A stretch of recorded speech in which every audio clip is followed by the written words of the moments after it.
Dear comrades, today is 19th of September 2020. Today is the day during 1968 when the entire central government employees of our country, including the then 6 lakh defense civilian employees, went for a glorious strike against the anti-labor policies of the then government of India, led by Madam Indira Gandhi. 17 comrades became martyrs. Thousands and thousands of comrades were dismissed, victimized, suspended, terminated. Today is the day for remembering them. Because of their sacrifice, because of their struggle, we, the central government employees and the pensioners, are enjoying the benefit. Our red salute to those martyrs. But today, on the same day, the rights whatever we have achieved after the 1965 day strike, after the 1968 one-day strike, and the innumerable number of strikes led by All India Defence Employees Federation, whatever benefits we have achieved, today the Narendra Modi led BJP government is snatching it, is withdrawing it one by one. We are in a struggle. We are on a war path. We, the employees of ordnance factories, are fighting against a retrograde decision taken by the government of India to convert our 219 years old Indian ordnance factories into a corporation, into a public sector. Of course, this is not a new proposal. This proposal is going on from 2000 onwards. The neoliberal economic policies, when it has started implemented in our country, the Nair committee was constituted, and that committee came with the first recommendation of converting Ordnance Factory Board into a corporation. Thereafter, series of committees, Vijay Kelkar committee, Ramanpuri committee, then the latest Shakatkar committee. Everybody wants Ordnance Factory should become a corporation. But in the past, because of our unified struggle, because of the united struggle of the defense workers, the previous 4 ministers, they have understood that ordnance factories are not commercial organization. Ordnance factories are not for minting profit. Ordnance factories are the 4th force of the defense of our country, and ordnance factories should continue as a government department, as a war reserve for the safety and defense preparedness of our country. So they have rejected. George Fernandez rejected, Pranab Mukherjee rejected, A.K. Antony rejected, Manohar Parrikar rejected. But today's government, they have digged out all these reports, and they have now taken a decision, taking shelter under the COVID-19 pandemic, knowing that the ordnance factory workers will not come to the street and fight because there is a 144 throughout the country, knowing fully well that there is a serious infection of the COVID-19 virus which is going on in the world and in our country also. This is the right opportunity to hit them. And that too in the name of COVID-19 relief package. On that plea only, on the 16th of May 2020, the Finance Minister Nirmala Sitharaman, she came before the media and announced that government has taken a decision to corporatize the ordnance factories. a clear violation of the previous agreements, a clear violation of the commitment given before the Parliament, a clear violation of the statement of the government before the Parliamentary Standing Committee that ordnance factories cannot survive if it becomes a public sector because of fluctuation of workload, because of the requirement of the armed forces changing, and because of the technological development which is taking place. The ordnance factories has to remain as a government department. This is the statement of the Secretary DP before Parliament Standing Committee. Now all of a sudden, what forced the Narendra Modi government to take such a retrograde decision, even without considering its impact on the defense preparedness and national security of our country, to corporatize the ordnance factories? So fastly things are moving. On 16th they have announced. 17th all the three federations have jointly protested. We will not accept this. It is a violation of the previous agreements. But this government doesn't bother for anybody in this country. It's an autocratic government. They will decide and everybody should accept. This is what is happening.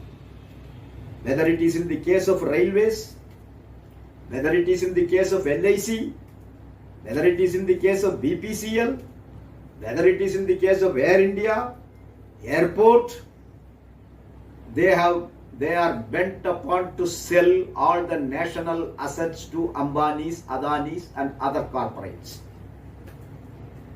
This is the situation, comrades. This is the situation.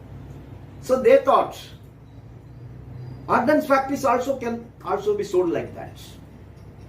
Because ordnance factories have got an asset of 1 lakh crore rupees, 1 lakh crore worth of assets according to our assessment. And 65,000 acres of land. Who have given this land to these ordnance factories? These land were given either by the state governments or by the poor farmers. When Madam Gandhi approached the Edumailaram farmers of Medak district in the then united Andhra Pradesh, now in Telangana, the farmers voluntarily gave. Because you are starting Madam Gandhi, you are starting a defense industry. This is for the security of our country. We are proud to give our land. They handed over the land.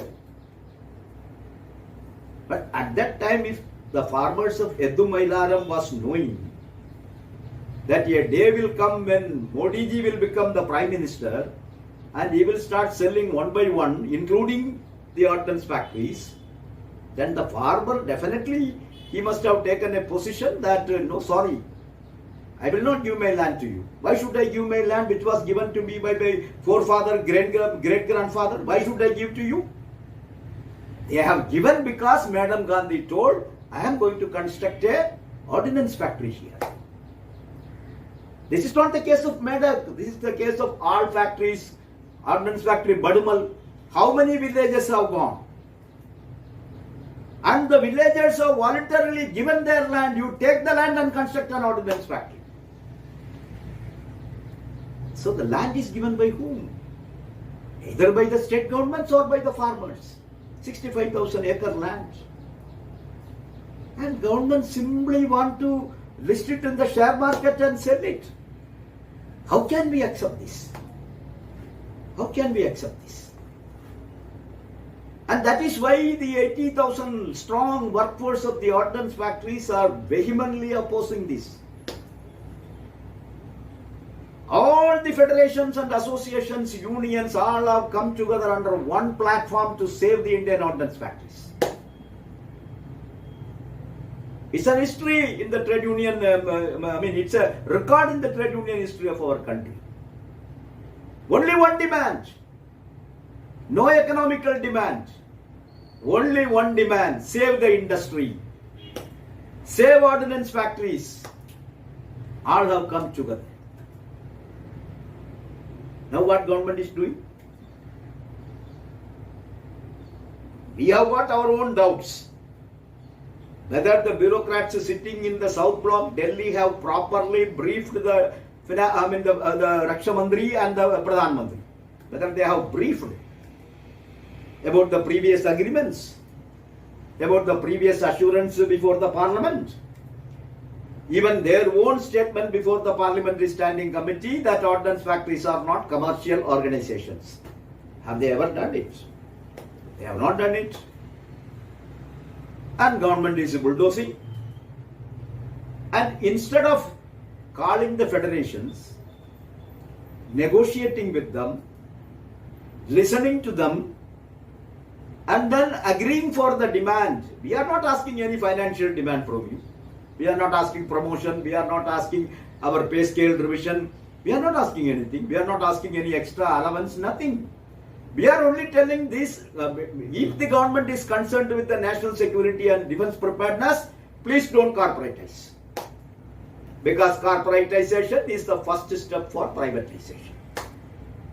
And now the government has very clearly declared there will be only 4 PSUs in defense.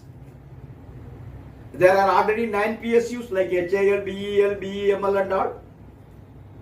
If ordnance factory becomes one corporation or more corporations, which 4 will remain and which balance will go away?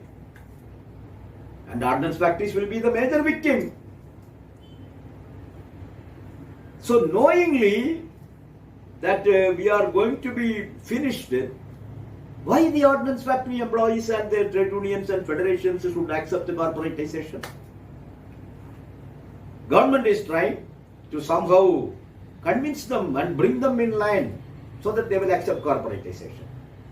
Initially, they started creating a bad image of the ordnance factories and its employees by calling the retired army generals who have never fought any war in their lifetime, who never know how to handle an artillery gun produced by the ordnance factories. But they all become overnight defense experts and started writing articles. And the media houses were told, any article coming against ordnance factories and its employees, it should be published. Whoever writes it. Series of articles. All these army generals, whoever is writing, if you see their background, today they are in the payroll of some private company. Some were already unofficially in the private company's payroll when they were holding the post in Delhi, in the army headquarters. Now these people come and criticize the products of ordnance factories, criticize the workmanship of the ordnance factories, criticize the quality of the products without any evidence, without any base. We have also countered them. Each and every article was appropriately countered. Yes, we know media houses have not published our article, but there are social medias, no? Our comrades, whatever we have written, they have put in Facebook, they have used Twitter, they have used WhatsApp. So it has reached the public. It is not that the big media giants have not supported the ordnance factory employees, so people will not come to know. People are now aware. And one Lieutenant General is now under legal action. Retired Army Lieutenant General, Mr. Shankar. He has gone to the extent of writing an article in Indian Express stating that the strike is sponsored by some political parties. Strike is instigated by some political parties. And he has also gone to the extent of telling there is a Chinese hands in this strike. That means he wants to create a picture as if the ordnance factory employees are anti-national. He should know who are the ordnance factory workers. It is these workers who left their family for 15 days, 1 month and worked day and night during all the crisis, during the Pakistan wars, during the Kargil crisis and whatnot. When the entire country went on lockdown during this COVID-19, there was no personal protective equipment for the frontline warriors to fight the COVID-19 pandemic. Then our Defense Minister Rajnath Singh ka dhyan mein aa gaya, ordnance factories are there. They will come to our rescue. Yes, we took it as a challenge. We have never produced PPEs. We do not know what is PPEs. We do not know what is sanitizer. We do not know what is coverall. We do not know what is a medical mask. We do not know how to repair a ventilator. But we have done all those jobs. Our workers taking risk of their life, their family worked day and night and produced all these PPEs. But a thankless government, a inhuman government, to punish these workers. Punishing the worker is one part, but compromising the national security, compromising the defense preparedness of our country. I've taken this decision. One of the worst decision, one of the bad decision, which is going to have a serious impact on the defense preparedness of our country, on the self-reliance of our country. They have taken. Now this Lieutenant General who has written this against us, we have issued a liar notice. The All India Defence Employees Federation have issued a liar notice to him. Either you should have evidence with you, you should prove that there is a Chinese hand in the strike, or you should publicly apologize. If he doesn't do that, he has to face the consequences. He has to face legal action. Now, after the issue of this legal notice, now army generals have stopped writing, because they have come to know that our articles will not be taken lightly by the employees of ordnance factories. Now what the government is doing, they called one Rajan Verma. He is a retired Chief Labour Commissioner. He was there in the last conciliation with us during August 2019. He was chairing as conciliation officer. Now he is retired. So he was called by the government and told, you write an article now, mesmerizing the employees, telling the employees corporatization will give you hundreds of benefits. You will get a time-bound promotion. Your pension will be protected. You will get all benefits. He concludes his article by stating, please reap the fruit of corporatization. And the topic what he has given for this article, employee-friendly corporatization. I have written a counter article. It is an anti-employee corporatization. I have challenged all the statements made by Mr. Verma. Let him reply. Let him reply. So this is what the government is going step by step to see that the ordnance factory employees accept corporatization. That is not going to happen. We have told face to face to Secretary DP that the mistake happened in BSNL, knowingly or unknowingly, will never happen in ordnance factories. You cannot accept the trade unions to become a party for the corporatization, because we know what is happening in BSNL. You have killed, the government has killed BSNL, the government has killed MTNL. Now they are trying to kill railways, they have already killed Air India, they are killing airports, they are killing LIC, they are killing everything. And to benefit whom? Is it to benefit the common man of this country? Is it to create employment generation for the unemployed youth of this country? Is it for any social justice? Nothing. Only to benefit 4 or 5 corporates. The entire nation should go in the hands of these corporates. How the public can accept this? Why the public should accept this? Can the defense of the country be handed over to corporates? This is not an issue of the ordnance factory employees and their trade unions alone. This is something very serious. The people of this country has to debate. And that is why when I am standing before you, my dear comrades, on the 19th of September, you are all busy.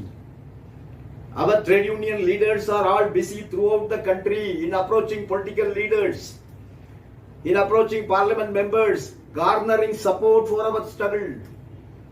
You are all in the midst of the public, reach the people, meet the people program. You are obtaining their signature in a memorandum addressed to the Prime Minister, not to corporatize the ordnance factories. So slowly, day by day, this movement for saving the Indian ordnance factories from corporatization and privatization is gaining momentum. It has now become a public movement. It is going to become a national movement. Many MPs have already written to the Prime Minister. Political parties have started writing to the Prime Minister. Yesterday in the Parliament also, the Communist Party of India MP Comrade Binoy Vishwam forcefully raised this issue in Rajya Sabha and told the government clearly, the workers, the people and the nation reject your decision to corporatize the ordnance factories. So, the government should now understand. The government should now understand that it is not so easy that they can simply convert the ordnance factories into a corporation. We will fight it out. We will fight it out. Because we fought. This is not the first time we are fighting against corporatization. I have already told you, 4 ministers have given written assurance to us. Is it not a violation? Is it not an unfair labor practice, my dear comrades? It is a clear unfair labor practice. On the 23rd of August 2019, Dr. Ajay Kumar, Secretary DP, has given in writing in our strike negotiation, government has not taken any decision to corporatize ordnance factory. This is the written minutes. And this settlement is based on the conciliation proceedings under Industrial Dispute Act 1947. Now you have violated it. You have approved in the cabinet. You have constituted an empowered group of ministers committee. You have appointed a consultant, even though there are complaints filed before the Central Vigilance Commission against this consultant appointment. But in spite of all these things, this government doesn't like to listen to others. They don't listen to opposition parties. They don't listen to political parties. They don't listen to their own party MPs. They don't listen to the farmers. They don't listen to the common man of this country. They don't listen to the migrant workers of this country. They don't listen to anybody. In this government, there is only one-way communication. One man will speak and 135 crore people should listen and implement it. Nobody should question, nobody should challenge. This is the situation. But I wanted to tell you, my dear comrades, the defense employees are not going to succumb under any pressure. We, the defense employees, the retired defense employees, we are prepared to shed our last drop of blood for saving the Indian ordnance factories. We are prepared for any sacrifices. We are prepared for any sacrifice. Not simply our job is in stake. Not simply my pension is in stake. Already my 60% comrades working in the ordnance factories are under the new pension scheme. What is the pension for them? This government is repeatedly telling, pension will be protected. Wages will be protected. What protection you will do? Then give 60% our NPS employees old pension. Then you can say, then you have got a right to say. But that you will not do it. But you will tell pension will be protected. Wages will be protected. What you will protect? We want protection of our industry. Not protection of the wages. We are not fighting. What is our demand number 1 in the strike notice? Withdraw corporatization. That's all. You withdraw it, we withdraw it.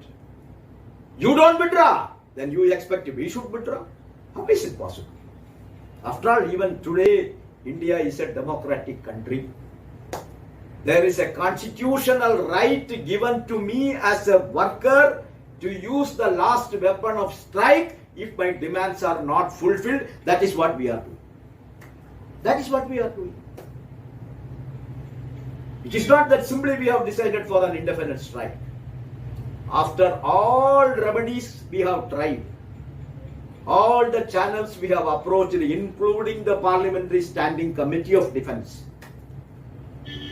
we are not getting justice from anywhere. Then what is the option? What is the option? And that is why the federations, we have rightly taken a decision which has been accepted by all the 80,000 employees, all the recognized, unrecognized trade unions, federations, associations, all are now in one platform. They are all together. And day by day, the momentum of this struggle is increasing. We are getting support from every nook and corner. Even retired ordnance factory officers from different corners of the world contact us and tell us, you proceed, you go ahead, we are with you. An 80-year-old officer called me from United States of America and informed, from WhatsApp and Facebook, we are seeing the struggle, whatever the defense employees are doing for saving these ordnance factories. Whatever support is required from our side, we will do it. So it is gaining a momentum. Many, as I have already told you, many MPs have started writing. Now political parties are going to write. Already Comrade Raja, CPI General Secretary, has written. He has received a reply also. Again he is writing back to them. So many political leaders are going to write. MPs are going to rise. MLAs are going to rise. The common man of this country is going to rise. Therefore, let us not worry for anything. Let us not worry that they are going to bring us. Yes, they will do all those things. But then we are determined. We are committed. We are a committed workforce. And we have got every right to fight because it is we who work day and night for equipping our armed forces to save the security of this country, to save the border of this country. So we have got every right to fight. And definitely, comrades, with the support of all of you, the trade unions, the federations will lead the strike. Will lead the strike from the forefront, and we will take all efforts to convert it into a public movement, and ultimately the situation will be created. The government has to come down, the government has to sit with us and tell that ordnance factories will not be corporatized. Whatever your previous agreements we are honoring. That such a type of situation, by our struggle, by our agitation, by our mobilization, by our creating a public movement, we should create. And all of you are doing that excellent job. All of you are doing that wonderful job in spite of the COVID-19 pandemic threat. I have got no words to congratulate you, all of you comrades. You are doing an excellent job. All of you are doing a wonderful job. So now only few days are left. So now it is the time for us to intensify our preparation, intensify our campaigning, approaching more and more political leaders, public representatives, and more people and more signatures from them, and let us convert this movement of saving the Indian ordnance factories into a national movement, into a public movement, and with that I am confident we will be able to save the ordnance factories from this corporatization pandemic. Thank you. Red salute, comrades.